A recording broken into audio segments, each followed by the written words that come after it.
एल्विश यादव का सिस्टम हुआ हैंग, क्या एल्विश में नहीं है दम? नहीं, ऐसा हम तो बिल्कुल नहीं कह रहे, बल्कि बिग बॉस 9 के विनर प्रिंस नरूला बोल रहे हैं। प्रिंस नरूला और एल्विश यादव की जो कंट्रोवर्सी है काफी चर्चा में है। इसको फैंस हर दिन नई कंट्रोवर्सी को नया मोड़ दे रहे हैं। इतना ही नहीं, बल्कि इनके फॉलोअर्स भी आपस में एक दूसरे को काफी ट्रोल और गाली गलौज करता हुआ दिख रहे हैं। लेकिन सवाल ये उठता है कि क्या ये कंट्रोवर्सी क्रिएट होने का रीजन क्या है? क्या इनके ब्रदरहुड से लेकर एनिमीज बनने तक का सफर इतना इंटरेस्टिंग है? असल में ये सारी कंट्रोवर्सी की शुरुआत होती है 5 दिसंबर 2024 से, जब रोडीज में गैंग लीडर्स के बीच जीके टास्क होता है। इस टास्क के बीच प्रिंस नरूला और एल्विश यादव के बीच बहस छिड़ जाती है। फिर क्या था? वहीं से शुरुआत होती है एल्विश यादव वर्सेस प्रिंस नरूला की। इसके साथ ही आपको बता दें कि प्रिंस और एल्विश का एक सॉन्ग रिलीज होने वाला था, जिसमें दोनों साथ में नजर आने वाले थे। 15 दिसंबर को इनका ये सॉन्ग रिकॉर्ड हुआ। एल्विश ने प्रिंस नरूला के साथ मिलकर अपना शूट किया, लेकिन ठीक इसके बाद यानी कि 16 दिसंबर को प्रिंस नरूला ने फाइट में एक स्टोरी शेयर की, जिसमें उनके साथ एल्विश और नेहा साथ में नजर आए। मतलब यहाँ तक तो सब ठीक था, या फिर हम ये कह सकते हैं कि ये तूफान शुरू होने से पहले वाली शांति थी। 8 फरवरी को एल्विश ने फाइनली प्रिंस नरूला के साथ मिलके फाइनल सॉन्ग शूट किया एज पर देयर कमिटमेंट। इन सब के अलावा आपको ये बता दें कि 16 फरवरी को फर्स्ट प्रोमो रिलीज हुआ था, जिसमें प्रिंस वर्सेस एल्विश का थोड़ा सा प्रोमो में दिखाया गया था। थोड़ी सी जो हीट थी ना, वो इनके बीच दिख गई थी रोडीज के प्रोमो में ही। अब यहाँ आता है कहानी में एक बड़ा सा ट्विस्ट। 18 से लेकर 20 फरवरी के बीच प्रिंस ने अपने अकाउंट पर स्टोरी शेयर करी, जिसमें वो और उनके दो दोस्त बंटी और प्रधान एल्विश को अब्यूज करते हुए उनके बारे में उल्टा सीधा बोलते हैं। इतना ही नहीं, ये सब प्रिंस के सामने ही हुआ था। अब यहाँ पर सवाल उठता है कि प्रिंस नरूला, जो कि एल्विश यादव को भाई मानते हैं, उन्होंने अपने दोस्त एल्विश की बुराई करने को क्यों नहीं रोका?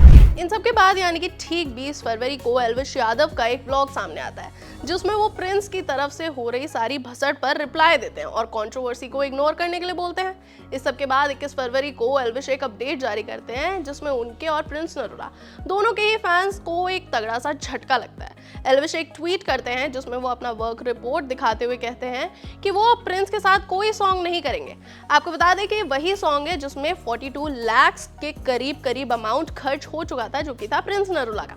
इन सब पर फिर से प्रिंस नरूला को ये रियलाइज होता है कि उन्होंने काफी तगड़ी भसड़ मचा दिया एल्विश यादव से पंगे लेकर।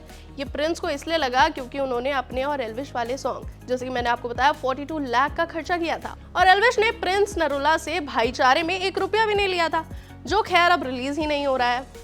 इस सब के बाद प्रिंस अपनी गैंग को लेकर गुड़गांव पहुंचे एल्विश यादव से सुलह करने, ताकि एल्विश प्रिंस साथ मिलकर सॉन्ग रिलीज कर पाए, क्योंकि खर्चा तो भाई देखो बहुत मोटा हो ही गया था। लेकिन यहाँ एल्विश ने सीधा प्रिंस नरूला को इग्नोर कर दिया, और इग्नोर करने की वजह थी प्रिंस का बिना मतलब में रजत दलाल को बीच में घसीटना। जी हाँ, यहाँ पर हो गई रजत दलाल की एंट्री। फिर 27 फरवरी को फिर से एल्विश यादव ने अपने इंस्टाग्राम अकाउंट पर अपने फैंस के साथ स्टोरी शेयर करते हुए सब ठीक बताते हुए एक पोस्ट शेयर करी। यहाँ पर दोनों के फैंस को लगा कि शायद अब प्रिंस वर्सेस एल्विश नहीं देखने को मिलेगा, इन दोनों के बीच सुलह हो गई है। लेकिन फिर आता है एक और ट्विस्ट। 5 मई को फिनाले शूट हुआ, जिसके बाद वो हुआ जो काफी अनएक्सपेक्टेड था।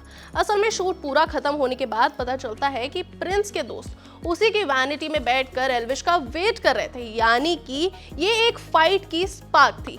इतना ही नहीं, प्रिंस ने एल्विश के बारे में काफी इंसल्टिंग चीजें बोली, जो शो में साफ नजर आई। ये तो रही शो की बात। चलिए आपको बताते हैं कि वैनिटी में प्रिंस क्यों एल्विश का वेट कर रहे थे, और वो भी अपने दोस्तों के साथ। आपको बता दें कि प्रिंस पूरी तरह से तैयार थे एल्विश को जानबूझ के प्रोवोक करके उनके साथ फाइट को उकसाने के लिए, जिससे बात और ज्यादा आगे बढ़े, आग पकड़े, और फिर प्रिंस के जो गुंडे हैं वो एल्विश पर रिएक्ट कर सके। ये सारी कंट्रोवर्सी के बाद चीजें ठीक होने लगी थी। लेकिन स्टोरी में क्या है, ऐसा टर्न जो कि किसी ने भी एक्सपेक्ट नहीं किया था। लेकिन हमें पता है ना, एल्विश यादव जहां जाते हैं वहां अपना लकी चार्म तो लेके ही जाते हैं। जी हाँ, एल्विश यादव उस टाइम पर जीत गए रोडीज डबल क्रॉस।